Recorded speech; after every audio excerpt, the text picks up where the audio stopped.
In this video, we're going to discuss functionality available in Fulltick library to choose files using dialog boxes.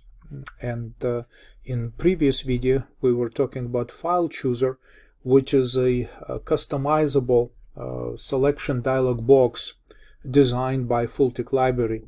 However, many users are or may prefer a so-called native file system file chooser, or native operating system, I should say, file chooser that has a familiar looking feel. And so there's a second part that we need to discover or discuss with respect to what is available to the user in this user interaction. So this is more familiar user interface, which is native here for Windows operating system. Now, before we begin, I'd like to take a note that sometimes, depending on the operating system, not all functionality of one or the other class may be available. So if you're experiencing some difficulties, sometimes you can just use File Chooser, or you can just continue using native File Chooser if the results of this lab are going to be satisfactory. So, first of all, I already made a copy of the previous lab project. Okay, and so now this is new. This was the old lab, and this is the earliest lab, which was lab 8, and I already renamed it, and I opened it in my Visual Studio. If you want to see my Solution Explorer view, I renamed the solution, the project, and the main file to match the description of this lab.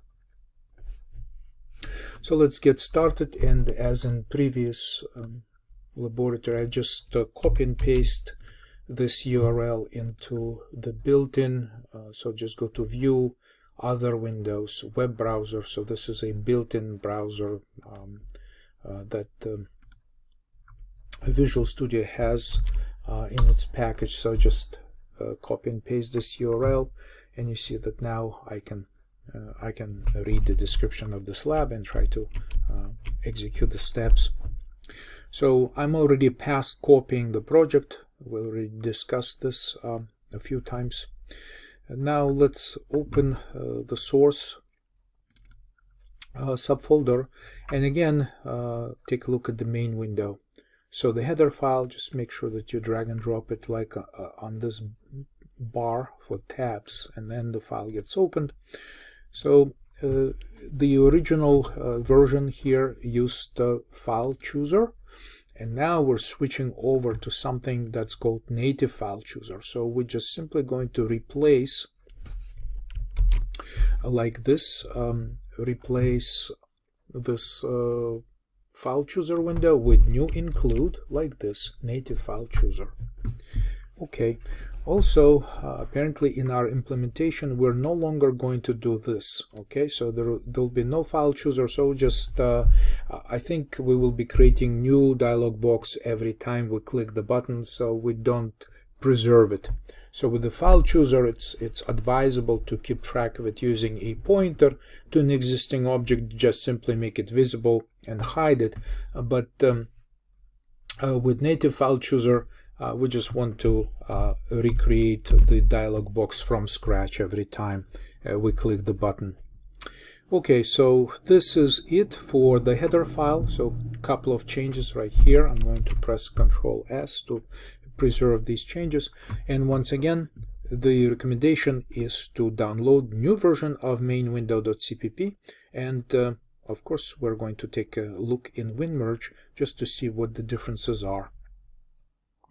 Okay, so right click, save target as in this browser, and of course I'm going to navigate to my current source subfolder, which is lab 8, and save.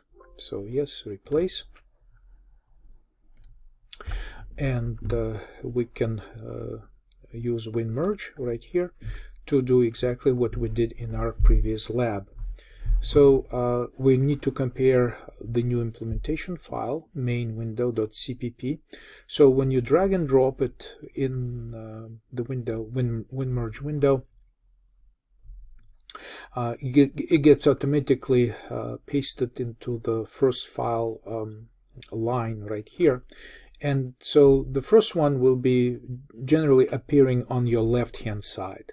So when you're using WinMerge, just remember what's on your left hand side and the right hand side, because typically you're comparing things that are very, very similar. Just be aware of what is getting opened where. So this is going to be new, and this is going to be on the left. And of course I have my previous source, which is this under Lab 7. And I'm dropping it in this box right here, and now we're ready to compare these files.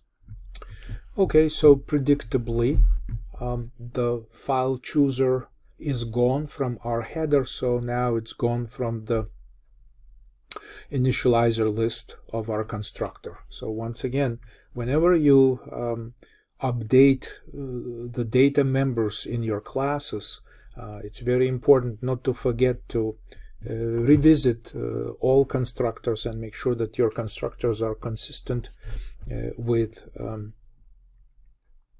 the current state of your class, and they initialize everything properly. Anyway, so as we've predicted already, the only remaining change is really in the way we handle button click, first part of the button click where we want to select the file. So in the old version right here, we've used file chooser, and this was the code that we examined. And this time we construct a local object, the local file chooser, and we call it file chooser. So very similar. This used to be a pointer, now it's an object local to this button click. So this is advisable for native file chooser dialog boxes. So we just recreate brand new object from scratch. And the handling is slightly different, but the important thing is that beyond the selection, once the selection is made, notice how the rest of the code that actually opens the file path, opens this image and loads it into FLJPEG image, everything from here on is exactly the same. Okay, so it's the same handling. We resize the image, we trash the old image if it was loaded, and we display the new one. So the only thing that we want to look at is really just the implementation of button click. So just wanted to make sure that we are aware of all the differences, and now we can focus on this click button show JPEG. So that should not take very long. So here once again I just open the new implementation file, make sure that I open the correct one, which is under Lab 8. Right, so this file right here, open it again, just remember to drop it somewhere on this tab bar, and it gets opened. So we fast forward to the new implementation, and so now we create this file chooser. I can highlight it, I guess, and you can see what we do with this. So first we sort of configure it. So for the directory we set null pointer, and the directory is the current directory. So you can specify some path that you already know, and it will open it as a, at that location. Okay, so then we use the title to pick the file, and the type of use or mode of use that we attempt with this native file chooser is browse for the file. Now your choices are basically you can browse from multiple files. You can just use a single existing file. You can create, so again, just check the documentation for FL native file chooser in official Fulltick documentation online. I guess this is a quite popular choice, just browse for the file. Now what happens next is that I still keep my default path to initialize the result, and then we say let's call file chooser and display it. Okay, so file chooser, this system specific dialog box gets opened on this line, and apparently now that awaiting loop until the user dismisses this file chooser by clicking OK or cancel, we just hang on to this show. Apparently that loop to process all user actions is executed directly by the file chooser here, and we just switch on the result. And these are the possible outcomes. -1 is that there was some kind of error, and the error is available in the error message. I don't know what kind of error. Maybe somebody unplugged the USB drive or something, right? So we could get some unpredictable results from attempting to use the file system. So I guess that's nice to have this option. Number 1 is user cancel the file selection dialog. Otherwise, if it's not -1 or 1, the default choice is to then extract file name from the file path. I think with this dialog box we no longer get to as we had in our prior case.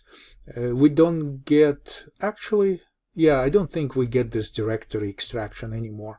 We can only get to the file name, and basically we just we're done with this. So I'm not going to spend a lot of time here. Again, this is something specific to the operating system. You need to check the documentation of what's available after the selection is complete. I don't even care that much. And as long as I can make a file selection in a more or less standard manner, this is all we need to demonstrate here.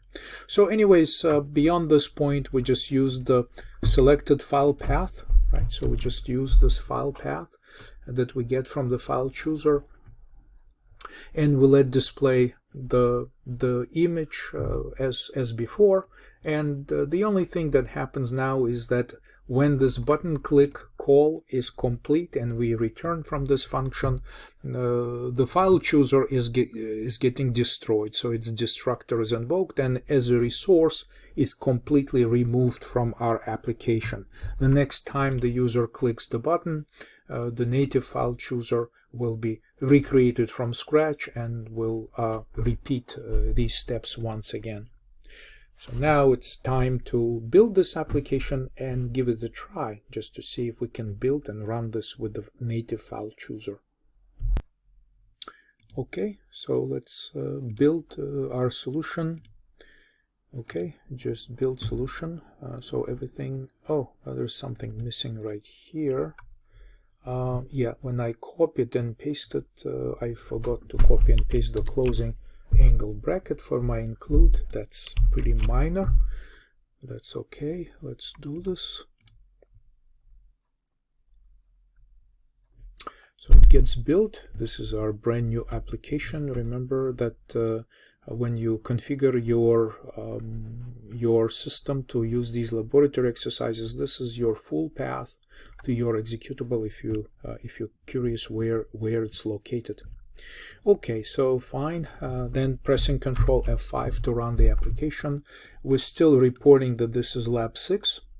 Now we could go to Fluid and change the title, but let's do this. And so here it is. This is now more of a native type of selection, and it actually goes to the user documents right here. So this is slightly different, but nevertheless, my habit is typically I like to keep open like an eye on where I do my business and the project that I'm currently working on. So now I know that this is the JPEG, so I just I can quickly jump here and just copy and paste this and try to select some picture here to display. So here it is, it gets displayed, and so this time we only get to see the file name from this native file chooser.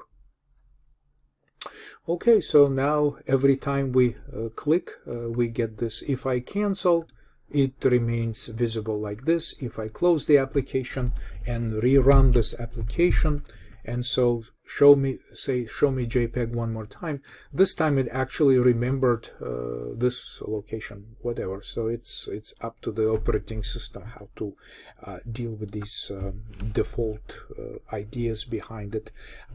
Something specific to that. So yeah, and the reason I run it again, because I just wanted to see how cancel works. So I cancel, and once again we seem to be getting this message consistently, and this time we just simply do not display anything. So I am okay with the results, and hopefully you can have it the same way on your system. Just remember that before you close the application, normally you want to clean the solution, and then close your solution and close all the windows and so forth. So just a normal shutdown right here. Now in this handout, again, this is a self-learning lab. You don't have to submit any files.